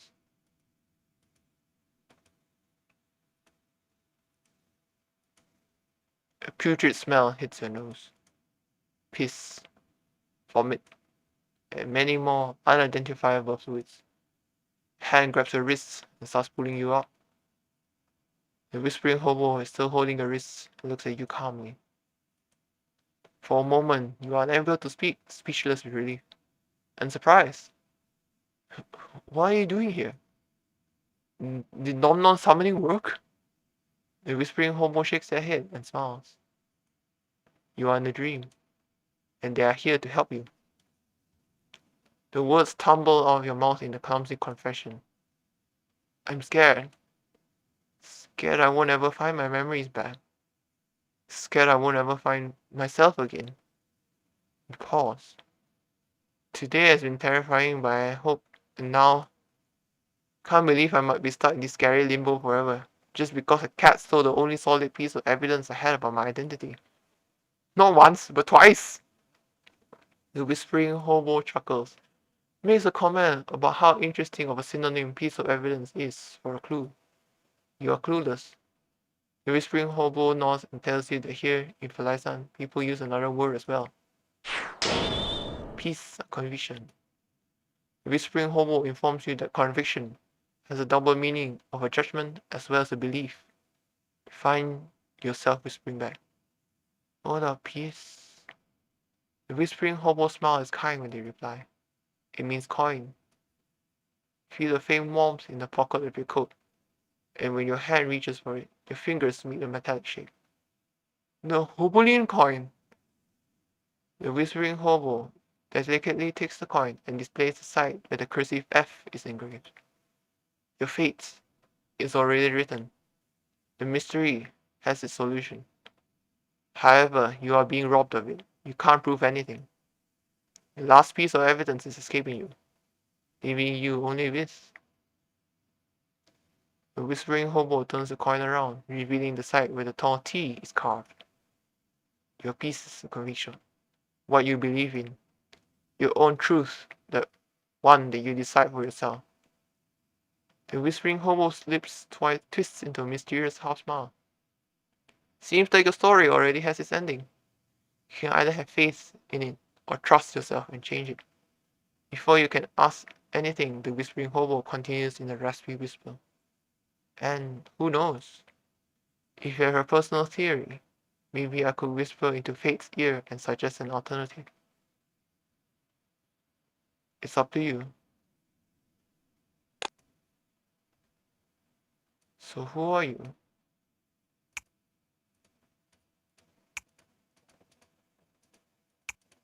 Alright, let's go. I'm trying to click the rope. So obviously your name is what somewhat YM.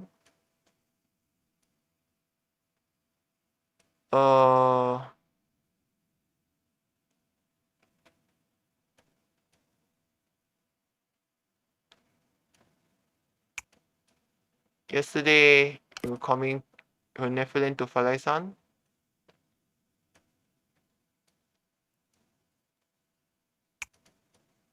You were the one who wanted to set up shop in the market.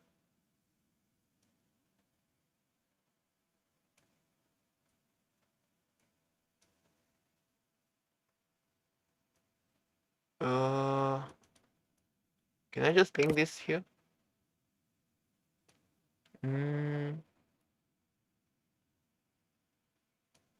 Alright, so anything else I can put you?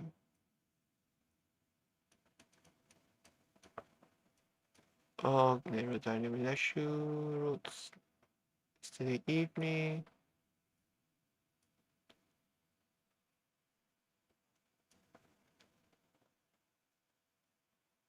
Okay. Yes, I think I have enough clues to decide who I am. Whispering Hobo smiles. You keep it simple. All you have to do is a light changes and you feel warmer, lighter. The Whispering Hobo turns around to the conspiracy board, the one in Cannellé and Nomnom's office. I know this is a dream, but these sudden stage changes still weird me out. Whispering Hobo reaches for the board and plucks out a tiny blue note. Fill in the blanks. They read the post-it before showing it to you. The first question: what is your gift? Come closer and look at all the notes scattered on the conspiracy board, messily linked with each other with bright red thread. Based on the clues I have, my theory is that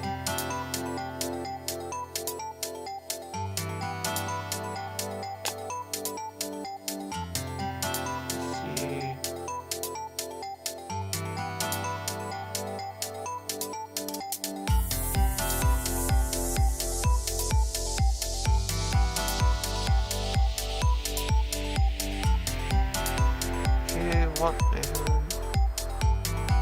pencil initials with food stain called white pen. Then it's also the ticket also has a soft stain on it. So I think it's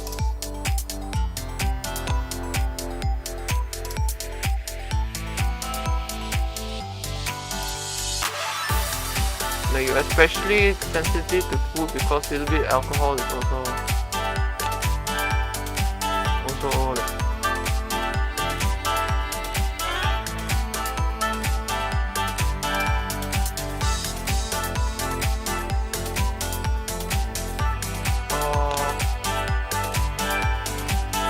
interacting with food, my gift can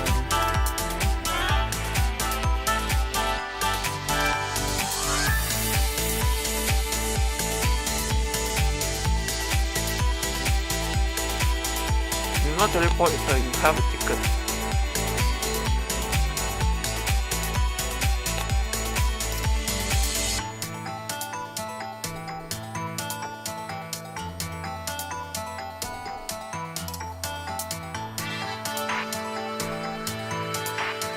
Whispering Hobo nods and discards the first note. Second question: what happened to your memories? Think about Cannellé and Nomnom, mostly your investigation today and what you learned in Marker. Memory loss was caused by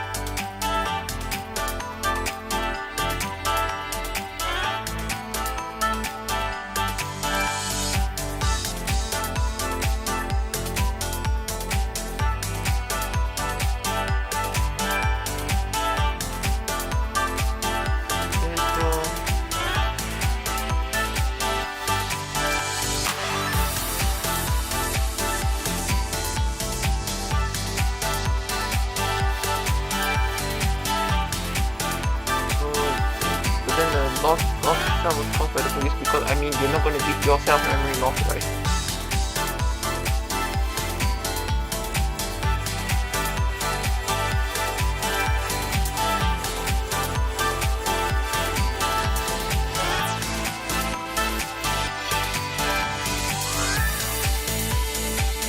Then there's also outliers, so you're an outlier who doesn't really need the hero. So they just give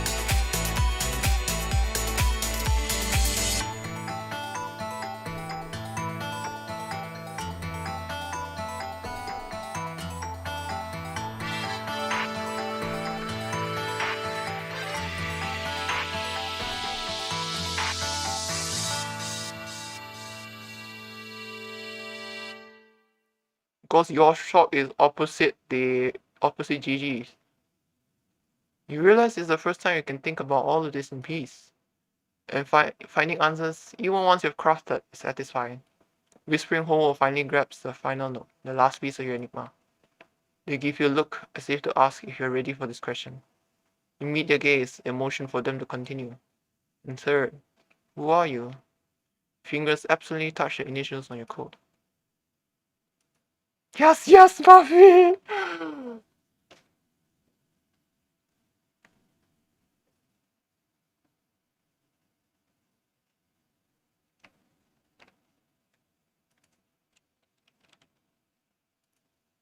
Take a deep breath and make another silent prayer to the hidden silent shards of your past.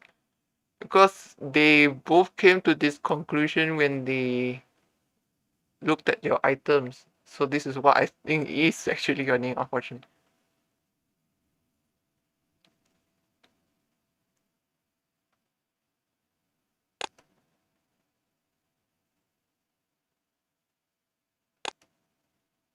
Let's see. Pretty expensive code now. As because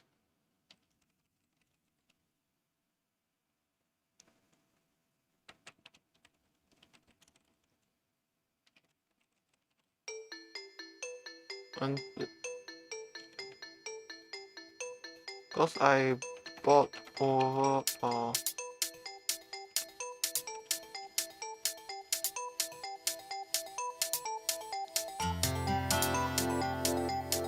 whispering hobo gives you a minute to process your theory. Then they whisper. Are you satisfied with the answers you found? If not, feel free to take a step back and change them. They wait again to make sure you're convinced of your reasoning.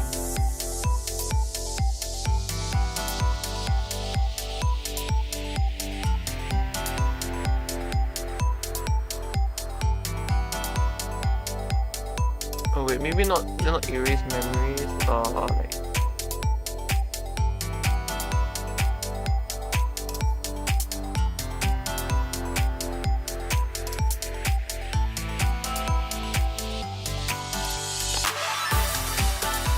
unnamed one-way ticket. The ticket itself is also unnamed. So, like, not erase memories, but erase traces.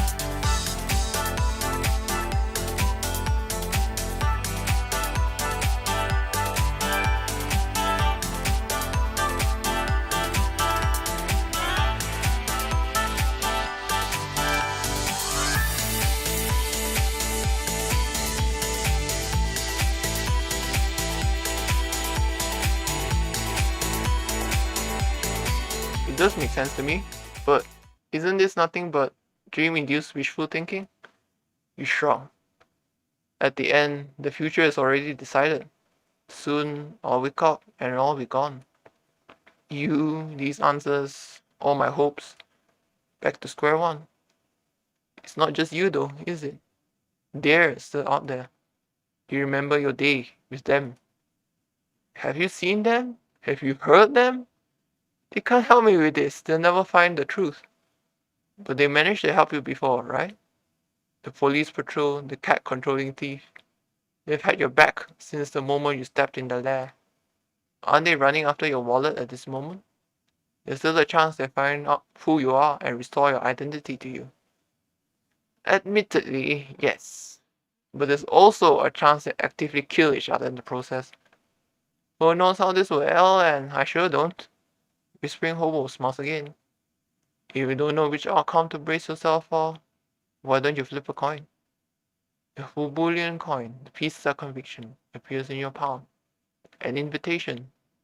Remember, I did say I could whisper your theory to fate's ear. I cannot promise you will listen.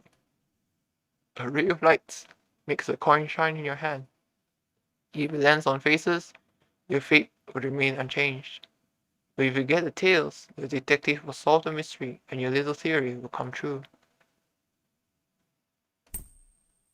You flip the coin in the air and it whirls around. Time seems to slow, and you can see every flicker of the T and the F. The balance between the two illusory choices you were given. Atmosphere shimmers, almost fragile, as if your dream was breaking apart. It cracks. You open your eyes. You're back to reality. But the coin is still spinning, slower and slower, until it finally stops. You have your answer. To be continued. Thank you for playing the investigation phase of CNN Defective Agency. Final act of this mystery will be the resolution phase coming in spring 2023. During the game, you are prompted to put together a conspiracy plot and formulate a theory about your character's lost identity.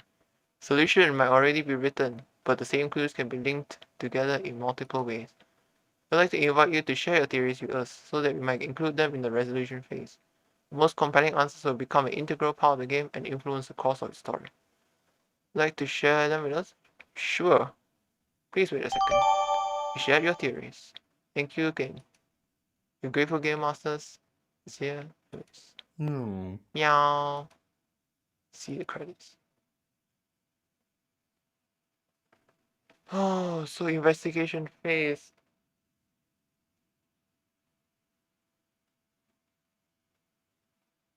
So let's see. Now I'm going to check the webs. Oh, it's not this one. When did I leave the page open? I wanted to check it. And you.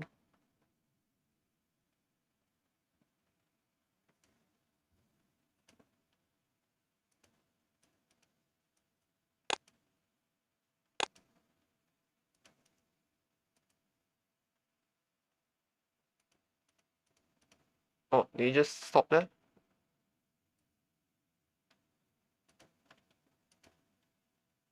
I guess you just stopped there. Alright, so hold on. Now that the investigation phase is done, this my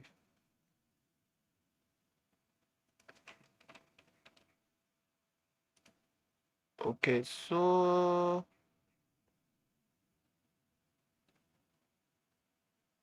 investigation phase is time limited.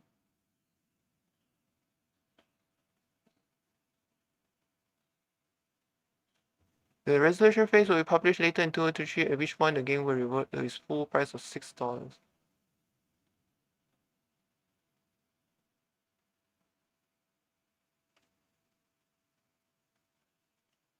Uh,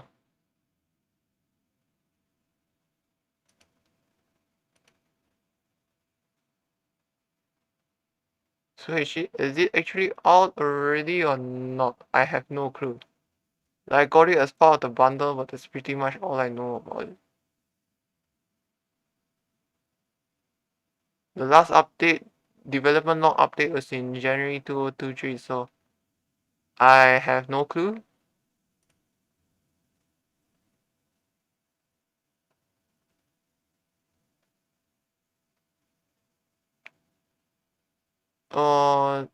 Then people were just asking if there was a cutoff date for investigation phase.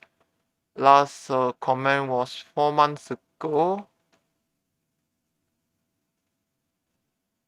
So we don't know the answer yet, I think. But at the very least, I'm done. I submitted my theories, even though I don't think they will read it, since it should be way past the cutoff date, and Nonna has more points than Kanel. I'm sorry. With that, I guess I meant to actually go longer if I wasn't done yet, but since I am done, well, see you next time then. I hope to see the resolution at some point. Oh, goodbye.